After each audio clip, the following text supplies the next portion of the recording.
Sapete cos'è l'Old Bay?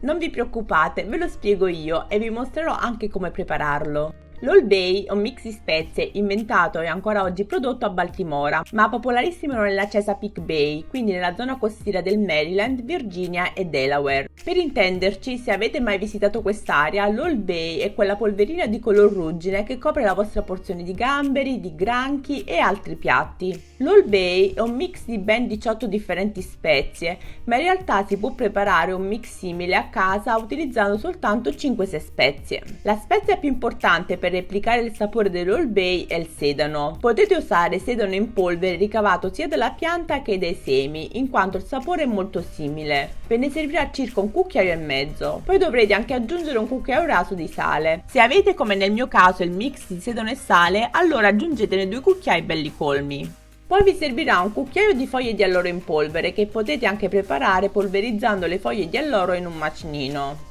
Qui ho anche 2 cucchiaini di mostarda in polvere. Questa in genere è una polvere gialla, ma la mia è un po' più scura perché ho pestato i semi di mostarda. Poi ancora un cucchiaino di pepe nero e uno di pepe bianco e infine 2 cucchiaini di paprika. Potete usare sia la paprika normale che quella affumicata o un cucchiaino e un cucchiaino. Mischiando insieme tutte queste spezie otterrete un sapore molto vicino a quello dell'Old Bay. Se volete arricchire il vostro Old Bay potete aggiungere qualche altra spezia che avete in casa.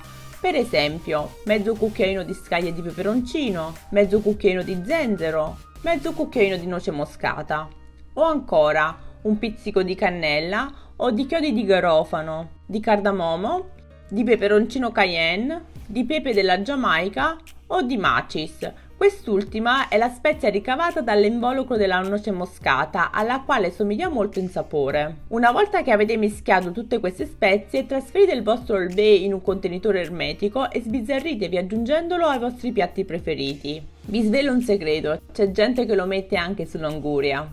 Con questo video spero di aver portato nelle vostre case un pezzo della Chesapeake Bay. Noi ci vediamo alla prossima videoricetta e se non l'avete ancora fatto iscrivetevi al mio canale. Ciao!